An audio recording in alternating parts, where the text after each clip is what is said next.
What's going on, guys?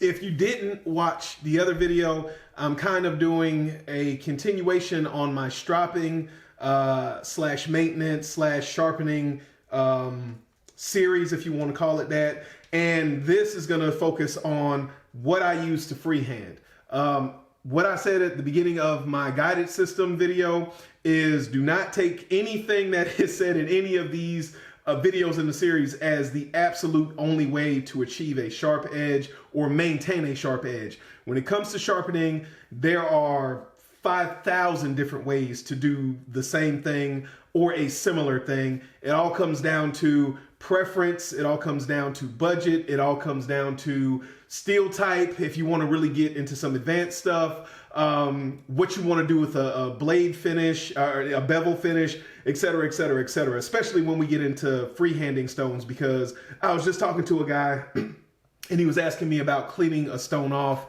And did I think it was necessary to have water running over a stone?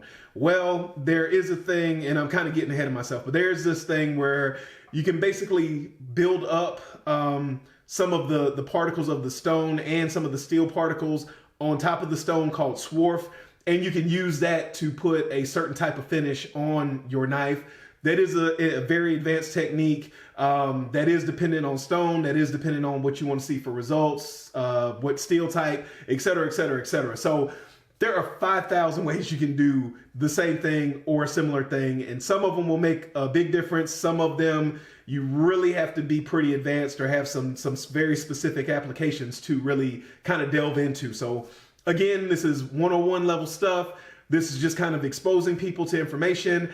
And if you have any advanced questions or any advanced topics you would like to see covered, I will put some people down below you need to go check out. That reminds me, give me 1 second. I'm forgetting some of my setup I need to put down here. All right, I'm back. I forgot some of the, probably some of the most popular stones and some of the place where a lot of you guys will start off, which are DMT stones, and I'll talk about that first. Primarily, I am a guided system user. If you want to hear about that, there's an entire video that will drop the same time this one does. However, I started off with DMT stones, man, 7-8 years ago, and basically I wanted to learn freehanding. I had tried a sharp maker. I had tried a few other I don't want to say lower end, but more budget friendly guided systems, and they just did not work for me. So the next logical step that I knew at the time was to step over to freehanding, and DMT, you hear that name a lot, so that's how I ended up with DMT stones. Now, what do I have? I have here, I believe this is my fine and extra fine. Yeah, let's see if we can get it to focus. There we go, fine and extra fine. I also have, I believe, a coarse and extra coarse. Well, this one's not labeled, but this stone isn't labeled, but this is a coarse and extra coarse stone. I use both depending on what I'm doing. A lot of times I use this fine and extra fine if I just want to touch something up pretty quickly, especially my traditional knives. That's predominantly what I have used these stones for, are traditional knives, and predominantly the fine and extra fine. Now, if I do need to reprofile or there's some damage or something like that, I do use my coarse and extra coarse, but I predominantly use the fine and the extra fine. I believe when I got these stones, they were in the ballpark of $50 a piece, I think. Now I do think they run about $80, so they are a good bit more expensive. I also bought this stand at the same time, and this is a Duo Sharp branded, let's see, having trouble with my focus here. This is a Duo Sharp branded product. I picked this up from, I believe, Chef Knives to Go. I do a lot of business over there at Chef Knives to Go. Good place, a lot of knowledgeable people, and good customer service. So I use this for several years, and then recently, maybe a year or two ago, I decided to go ahead and move over to wet stones or water stones or splash and go soaker stones, you know, that whole realm of things. And again, I talked to several of the people that I'll mention down below, but ultimately what I decided to go with was the Shapton. Let's see, Shapton, the glass pro stones. You can see the specific kit that I bought here. I picked this up, I don't remember the store, but I picked this up at a place in England, and this whole setup, which I'll show you in a second, cost me I think $279. Again, I know budget is gonna vary based on each individual person. What I show you is not the end all be all. You have king stones, you have DMT, you have lots of other options if you're more on the budget end of things, and there's nothing wrong with that. Again, there are 5,000 ways to do very similar, if not the exact same thing. This is just what I chose to go with. Now, why did I choose to go with this kit? Why did I choose to go with these stones? So the first reason I chose to go with this kit, it was going to cost me like over 100. It was going to be like $120, $150, somewhere in that ballpark, just to get the one or two stones that I wanted to get. I think one stone was 50, the other stone was 30. Then you had tax and shipping and all that stuff. It just worked out better. Oh, and then I was going to need a base to sit the stones on. So it just worked out better to go ahead and buy this entire thing as a kit. And that also gave me a 500 grit stone, which I use most of the time, a 2,000 grit stone, which I've used a few times, and a 8,000 grit stone, which I have not used to this point because I don't really need to go that fine for my uses. Again, you can get into that discussion. That's kind of more of an advanced thing. But this base is also glass. All of these things have a glass backing. This is purely glass. It not only stores the stones, you sit them on the bottom like so, and you can store them all in one convenient place and move them around and carry them, which was also a draw for me personally with these specific stones being so thin, and to freehanding in general. This is a very portable setup. I can move this anywhere, and I can have a sharpening setup that would allow me to do the vast majority of what I want it to do.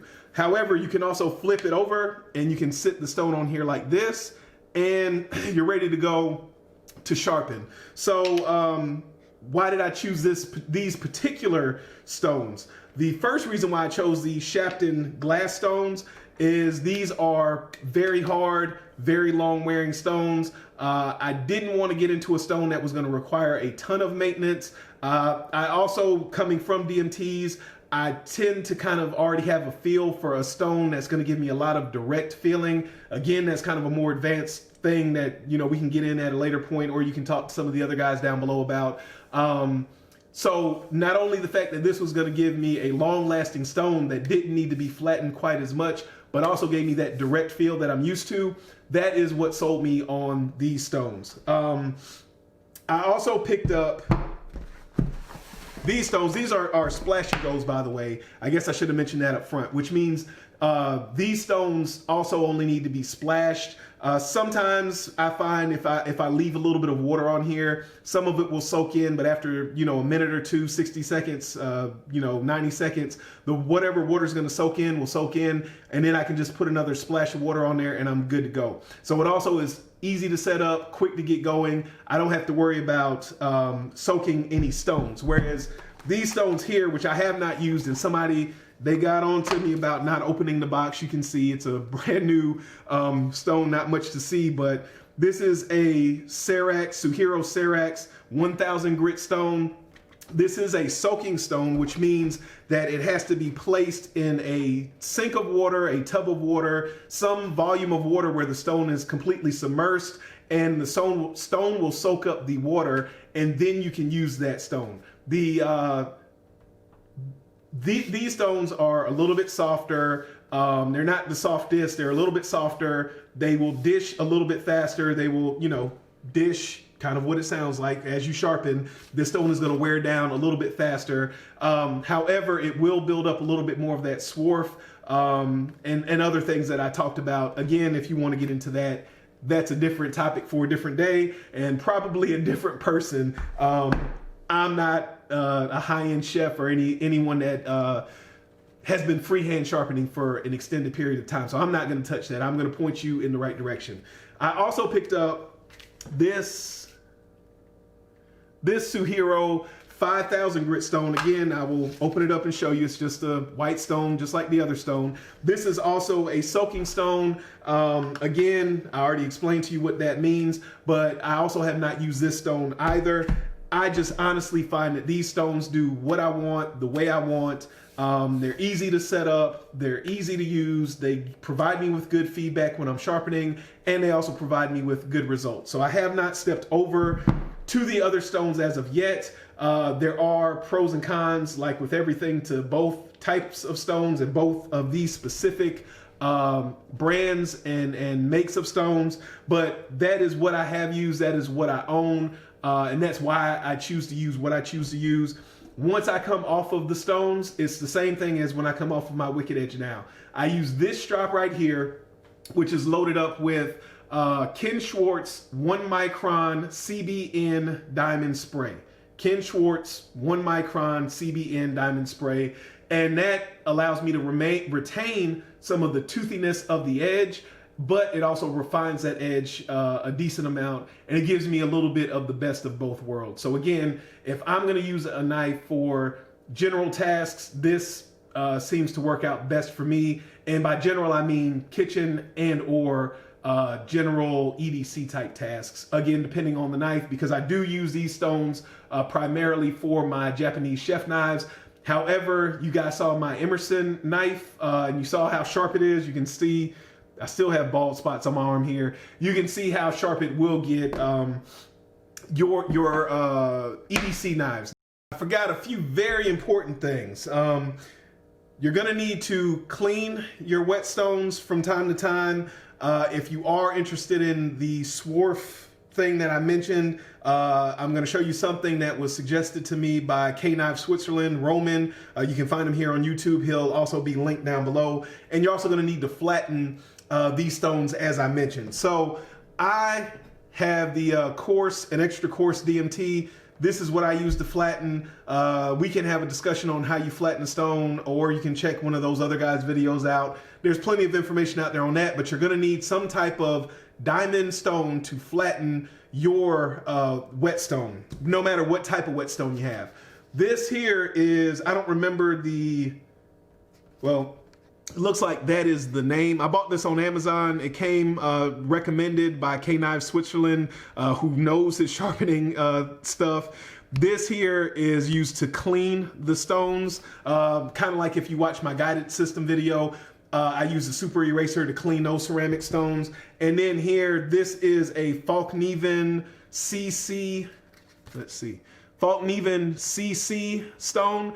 This here is used if you want to work up a swarf. And this also was suggested to me by Roman at K-Knife Switzerland. And again, he said to make sure if you get this, get the CC4 version. Do not get the other version. So that's that. Now back to the video. On sharpening, again, you can look in my my playlist for maintenance, and I already have some freehanding videos.